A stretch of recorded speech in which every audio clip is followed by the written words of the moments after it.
సుమన్ టీవీలో మీ business promotions కోసం ఈ కింది నెంబర్ను సంప్రదించగలరు.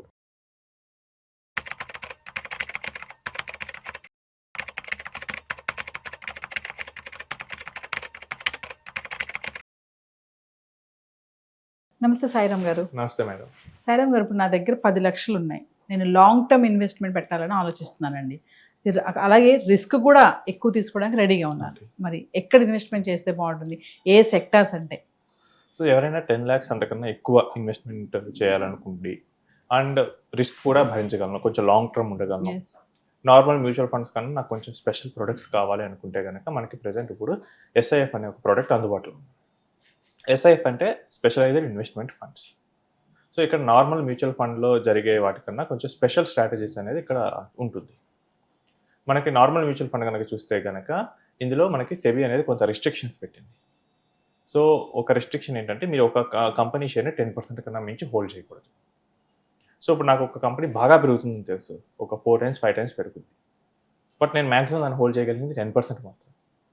అంటే మనకేంటి అప్సైడ్ మార్కెట్లో మనకి మ్యూచువల్ ఫండ్లో ఏదంటే కొంత రిస్ట్రిక్షన్ ఉంటుంది.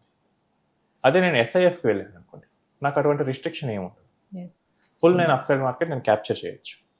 నెక్స్ట్ ఏంటంటే మనకి డెరివేటివ్ మార్కెట్ అని ఉంటుంది. మ్యూచువల్ ఫండ్లో మన డెరివేటివ్స్ని ఓన్లీ హెడ్జింగ్ పర్పస్ మాత్రమే వాడుకోవచ్చు. అంటే ఏదైనా కొంచెం ఆర్బిట్రాజ్ ఇన్కమ్ ఇలాంటి వాటి కోసమే మనం తీసుకోవచ్చు. ఇప్పుడు ఆర్బిట్రాజ్ ఏంటంటే కనుక ఉదాహరణకు మనకి స్టాక్ అనేది NSEలో ఉంది, BSEలో ఉంది. NSEలో 100 రూపీస్కి ఉంది, BSEలో 101 రూపీస్కి ఉంది. ఇప్పుడు నేను ఏం చేస్తానంటే NSEని కొంటాను, BSEలో అమ్మేస్తాను. 100, 101 సేమ్ స్టాక్, నాకేంటి రిస్క్ ఫ్రీ ప్రాఫిట్. ఇలాంటివి మనకి మార్కెట్లో ఆపర్చునిటీస్ వస్తాయి. ఏదో స్టాక్ ఎక్స్చేంజెస్లో అయినా రావచ్చు, లేకపోతే ఫ్యూచర్ మార్కెట్, క్యాష్ మార్కెట్లో అయినా రావచ్చు. సో ఇలాంటివి వచ్చినప్పుడు ఆర్బిట్రాజ్ ఆపర్చునిటీ అనేది వాళ్ళు ఐడెంటిఫై చేసి వాళ్ళు అక్కడ జనరేట్ చేస్తారు. సో ఇక్కడ చేసేటప్పుడు ఏంటంటే మనకి రిటర్న్ అనేది జనరల్గా ఒక 6 to 7% మాత్రమే ఉంటుంది. వాళ్ళు ఒకవేళ మార్కెట్ కంప్లీట్గా పడిద్ది అన్న ఒక క్లారిటీ ఉంది, బట్ స్టిల్ మ్యూచువల్ ఫండ్లో నేకర్ షార్ట్ సెల్లింగ్ అనేది చేయలేరు. ఇప్పుడు మనం చూసాం, వార్ వస్తే జనరల్గా మార్కెట్స్ పడతాయి.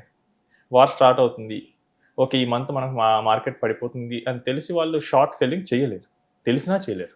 అదే SIFలో ఆప్షన్ ఉంది, they can do 25% of the amount వరకు వాళ్ళు షార్ట్లో పెట్టచ్చు, నేకెడ్ షార్ట్స్.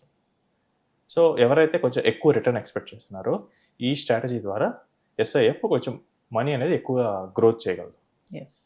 నెక్స్ట్ చూసుకుంటే కనుక మనకి ఈ SIFకి మ్యూచువల్ ఫండ్కి కామన్గా ఈక్విటీ ట్యాక్సేషన్స్, ఈక్విటీ ఫండ్స్ అయితే ఈక్విటీ ట్యాక్సేషన్, డెట్ అయితే డెట్ ట్యాక్సేషన్ ఉంటుంది. ఎప్పుడైతే ఫండ్ నుంచి మనం రిడీమ్ చేస్తాం అప్పుడు మాత్రం ఆ ట్యాక్స్ అనేది మనం పే చేయాలి.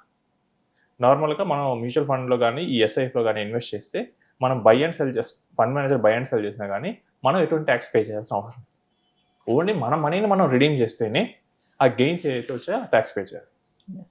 నార్మల్గా ఒకప్పుడు PMSలో SIF లేకముందు చాలామంది ఇన్వెస్టర్స్ ఎవరైతే హై గ్రోత్ కావాలనుకుంటారో వాళ్ళు PMSకి వెళ్ళేవాళ్ళు. PMSలో ఏంటంటే మినిమం 50 lakhs పెట్టాలి. సో ఇది పోలిస్తే 10 lakhs, అది 50 lakhs. అండ్ ఇంకోటి ఏంటంటే ఇక్కడ క్యాపిటల్ గెయిన్ ఏదైతే ఉందో PMSలో అదంతా ఇన్వెస్టర్ పే చేయాలి.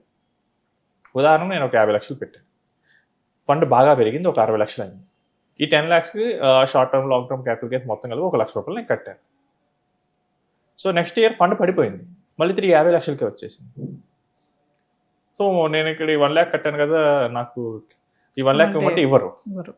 అదే మ్యూచువల్ ఫండ్లో అనుకోండి, మీరు ఫండ్ మీరు పెట్టారు 50 lakhs, అది 50 అయింది, మళ్ళీ 50 వచ్చింది, మీరు ఎటువంటి ట్యాక్స్ పే చేయక్కర్లేదు ఈ బయింగ్ అండ్ సెల్లింగ్ మీద. బికాస్ మ్యూచువల్ ఫండ్స్ కానీ SIFs కానీ ట్రస్ట్గా ఏర్పడతాయి. ట్రస్ట్కి మనకి ఇండియాలో ఇన్కమ్ ట్యాక్స్ ఎగ్జంప్షన్ ఉంటుంది. సో ఈ SIF కూడా మనకి ఫండ్ చేసే బై సెల్ మీద మనకి ఎటువంటి ట్యాక్స్ పే చేయాల్సిన అవసరం. అండ్ నార్మల్గా మనకి ఇన్స్టిట్యూషనల్ ఇన్వెస్టర్స్ కానీ ఎవరైనా కానీ మనకి ఫారెన్లో ఈ హెడ్జ్ ఫండ్స్ అనేవి చాలా ఫేమస్. హెడ్జ్ ఫండ్స్ ఏంటంటే కొంచెం ఎక్కువ రిటర్న్ జనరేట్ చేస్తాయి. హెడ్జ్ ఫండ్స్ చేసే పని ఏంటంటే కనుక కాంప్లెక్స్ డెరివేటివ్ స్ట్రాటజీస్ని అప్లై చేసి ఇన్వెస్టర్కి ఎక్కువ రిటర్న్ జనరేట్ చేస్తాయి. సో ఈ హెడ్జ్ ఫండ్లో ఇన్వెస్ట్ చేయాలంటే మనకి 1 crore minimum amount. So investors ఎవరైనా కానీ ఎంతకుముందు SIF రాకముందు కొంచెం హై రిస్క్ తీసుకుంటాను, నాకు మనీ గ్రో అయ్యే ఛాన్స్ ఉందంటే హై క్యాపిటల్ పెడితేనే ఆపర్చునిటీస్ అవైలబుల్గా ఉన్నాయి. ఇప్పుడు విత్ SIF మనకి PMSలో ఏంటంటే స్టాక్ స్పెసిఫిక్ రిస్ట్రిక్షన్ అంతగా ఉండదు, ఆ ఫీచర్ వచ్చేసింది. నెక్స్ట్ AIFలో మనం హెడ్జింగ్ చేసుకోవచ్చు, ఆ హెడ్జింగ్ ఫీచర్ కూడా 25% మనం చేసుకోవచ్చు. మ్యూచువల్ ఫండ్లో ఉండే ట్యాక్సేషన్ బెనిఫిట్ ఉంది. సో ఇవన్నీ కలిపి ఒక సింగిల్ ప్రోడక్ట్గా తీసుకొచ్చాను. ఈ SIFలో మెయిన్గా 3 రకాలు ఉన్నాయి. ఒకటి వచ్చేసి equity oriented SIFs, 2 hybrid, 3 debt. So equity ఓరియంటెడ్లో కూడా మనకి మెయిన్గా చూసుకుంటే కనుక 3 ఉంటాయి.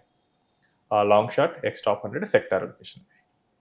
సో మనకి మ్యూచువల్ ఫండ్లో లేని ఒక కేటగిరీ ఉంటుంది. మ్యూచువల్ ఫండ్లో మనం ఎవరైనా కానీ ఇన్వెస్ట్ చేయాలి అనుకుంటే కనుక ఇది లార్జ్ క్యాప్, మిడ్, స్మాల్, లేదా large and mid, flexi, multi ఇలాంటి కేటగిరీస్లో ఇన్వెస్ట్ చేయొచ్చు. నేను రిస్క్ తీసుకోగలిగిన ఇన్వెస్టర్ని. నాకు ఈ లార్జ్ క్యాప్స్ నాకు అంతగా ఇంట్రెస్ట్ లేదు. ఎందుకంటే లార్జ్ క్యాప్స్ కొంచెం స్టేబుల్గా ఉంటాయి కాబట్టి కొంచెం తక్కువ రిటర్న్ ఇస్తాయి లాంగ్ టర్మ్లో and compare to mid and small.